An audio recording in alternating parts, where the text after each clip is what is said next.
Assalamualaikum warahmatullahi wabarakatuh. Selamat pagi.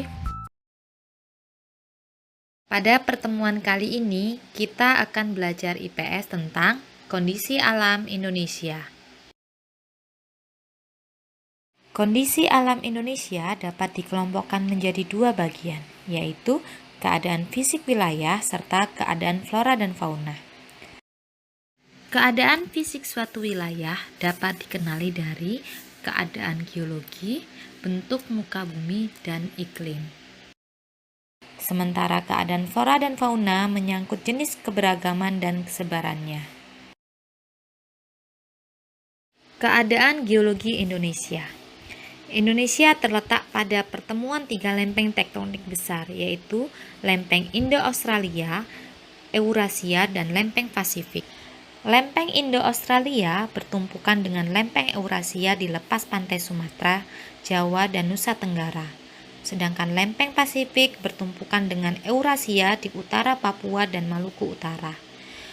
Tumpukan lempeng tersebut kemudian membentuk rangkaian pegunungan yang sebagian menjadi gunung api di sepanjang Pulau Sumatera, Jawa, dan Nusa Tenggara. Indonesia juga dilalui oleh dua rangkaian pegunungan besar dunia, yaitu Sirkum Mediterania dan Sirkum Pasifik. Keadaan ini menyebabkan wilayah barat Indonesia memiliki banyak gunung api aktif, sedangkan wilayah timur Indonesia kebanyakan memiliki gunung api yang sudah tidak aktif lagi, karena terdiri atas pegunungan yang sudah tua.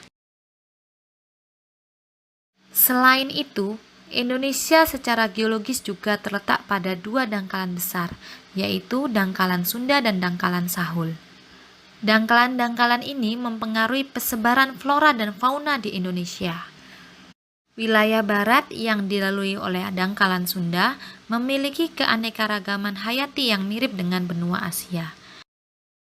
Sedangkan bagian timur yang dilalui dangkalan Sahul memiliki kemiripan dengan benua Australia. Kondisi geologis Indonesia yang memiliki banyak gunung api memiliki dampak positif maupun negatif. Selain menyebabkan tanah di Indonesia memiliki tingkat kesuburan yang tinggi, hal ini menyebabkan sering terjadinya bencana alam yang disebabkan oleh peristiwa vulkanik, misalnya gempa bumi, letusan gunung api, serta tsunami. Keadaan fisik Indonesia juga dapat dilihat dari bentuk muka bumi. Jumlah pulau di Indonesia mencapai 13.466 buah. Sedangkan luas wilayah Indonesia mencapai 5.180.053 km persegi yang terdiri atas daratan seluas 1.922.570 km persegi dan lautan seluas 3.257.483 km persegi. Ini berarti wilayah lautannya lebih luas dari wilayah daratannya. Pulau-pulau di Indonesia memiliki keragaman bentuk muka bumi. Bentuk muka bumi di Indonesia dapat dibedakan menjadi dataran rendah, dataran tinggi, bukit, gunung, dan pegunungan. Perhatikan peta fisiografi Indonesia berikut. Dari peta tersebut, kita dapat mengetahui bentuk muka bumi Indonesia mulai dari dataran rendah sampai pegunungan. Simbol berwarna kuning menunjukkan dataran rendah, warna hijau menunjukkan daerah perbukitan, warna oranye menunjukkan dataran tinggi, dan warna coklat menunjukkan pegunungan. Keadaan fisik Indonesia juga dapat dilihat dari kondisi iklim Indonesia. Indonesia berada di wilayah yang beriklim tropis. Ciri iklim tropis adalah suhu udara yang tinggi sepanjang tahun, yaitu sekitar 27 derajat Celcius. Di daerah iklim tropis, tidak ada perbedaan yang jauh antara suhu pada musim hujan dan musim kemarau. Secara umum, keadaan iklim di Indonesia dipengaruhi oleh tiga jenis iklim, yaitu iklim musim, yang dipengaruhi oleh angin musim yang berubah-ubah setiap periode tertentu. Yang kedua, iklim tropis yang terjadi karena Indonesia berada di daerah tropis.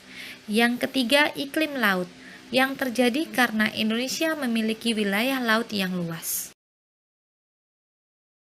Perubahan musim di Indonesia dipengaruhi oleh pergerakan angin muson. Ada dua jenis angin muson, yaitu angin muson timur dan angin muson barat. Angin muson timur adalah angin yang bertiup pada bulan Mei sampai dengan September yang bergerak dari benua Australia ke benua Asia yang menyebabkan musim kemarau di Indonesia. Sedangkan angin muson barat adalah angin yang bertiup pada bulan Oktober hingga April yang bergerak dari benua Asia ke benua Australia dan menyebabkan musim hujan di Indonesia. Kondisi alam Indonesia juga dapat dilihat dari flora dan fauna. Indonesia memiliki keanekaragaman flora dan fauna yang sangat besar. Bahkan, keanekaragaman hayati Indonesia termasuk 3 besar di dunia, bersama dengan Brazil di Amerika Selatan dan Zaire di Afrika. Persebaran flora di Indonesia. Flora di Indonesia ternyata dapat dibedakan menjadi dua kelompok, yaitu Indo-Malayan dan Indo-Australian. Kelompok Indo-Malayan meliputi kawasan Indonesia Barat. Pulau-pulau yang masuk ke dalam kelompok ini adalah Sumatera, Kalimantan, Jawa, dan Bali. Sedangkan kelompok Indo-Australian meliputi tumbuhan yang ada di kawasan Indonesia Timur. Pulau-pulau yang termasuk dalam kawasan ini adalah Sulawesi, Nusa Tenggara, Maluku, dan Papua. Perbedaan karakteristik flora di Indonesia. 1. Jenis meranti-merantian sangat banyak di Indonesia bagian barat, sedangkan di Indonesia bagian timur, jenis meranti-merantian hanya sedikit. Yang kedua, di Indonesia bagian barat terdapat berbagai jenis rotan, sedangkan di Indonesia bagian timur tidak terdapat berbagai jenis rotan. Yang ketiga, di Indonesia bagian barat tidak terdapat hutan kayu putih, sedangkan di Indonesia bagian timur terdapat hutan kayu putih. Yang keempat, di Indonesia bagian barat jenis tumbuhan matoa sedikit, sedangkan di Indonesia bagian timur terdapat berbagai jenis tumbuhan matoa, khususnya di Papua. Yang kelima, di Indonesia bagian barat jenis tumbuhan sagu sedikit, sedangkan di Indonesia bagian timur banyak terdapat tumbuhan sagu. Dan yang keenam, di Indonesia bagian barat terdapat berbagai jenis nangka, sedangkan di Indonesia bagian timur tidak terdapat jenis nangka. Persebaran fauna di Indonesia. Fauna Indonesia dapat dikelompokkan menjadi 3 corak yang berbeda, yaitu fauna bagian barat, fauna bagian tengah, dan fauna bagian timur. Fauna bagian barat memiliki ciri atau tipe seperti halnya fauna Asia, sehingga disebut tipe Asiatis. Fauna bagian timur memiliki ciri atau tipe yang mirip dengan fauna yang hidup di benua Australia, sehingga disebut tipe Australis. Fauna bagian tengah merupakan fauna peralihan yang ciri atau tipenya berbeda dengan fauna Asiatis maupun Australis. Fauna tipe ini memiliki ciri tersendiri yang tidak ditemukan di tempat lainnya di Indonesia. Fauna tipe ini disebut fauna endemis. Garis yang memisahkan fauna Indonesia bagian barat dengan tengah dinamakan garis Wallace, sedangkan garis yang memisahkan fauna Indonesia bagian tengah dan timur dinamakan garis Weber. Fauna Indonesia bagian barat atau tipe Asiatis mencakup wilayah Sumatera, Jawa, Bali, dan Kalimantan.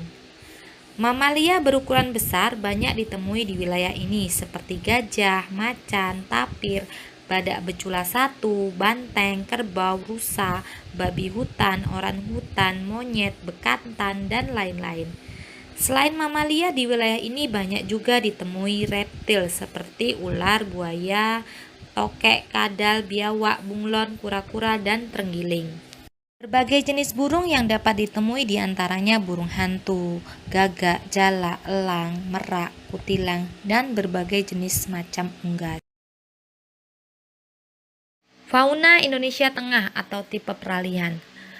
Wilayah fauna Indonesia Tengah mencakup Sulawesi, Maluku, Timur, dan Nusa Tenggara serta sejumlah pulau kecil di sekitar pulau tersebut. Fauna yang terdapat di wilayah ini antara lain babi rusa, anoa, ikan duyung, kuskus, monyet hitam, kuda, sapi, monyet saba, beruang, tarsius, dan banteng. Reptil yang terdapat di daerah ini diantaranya biawak, komodo, buaya, dan ular. Berbagai macam burung yang terdapat di wilayah ini diantaranya maleo, burung dewata, madar, raja udang, rangkong, dan kakak tua nuri. Fauna Indonesia bagian timur atau tipe Australis tersebar di wilayah Papua, Halmahera, dan Kepulauan Aru. Fauna berupa mamalia yang menghuni wilayah ini antara lain kanguru, beruang, walabi, landa irian, kuskus, pemanjat berkantung, kanguru pohon, dan kelelawar. Di wilayah ini tidak ditemukan kera. Sedangkan reptil yang hidup di wilayah ini seperti biawak, buaya, ular, dan kadal.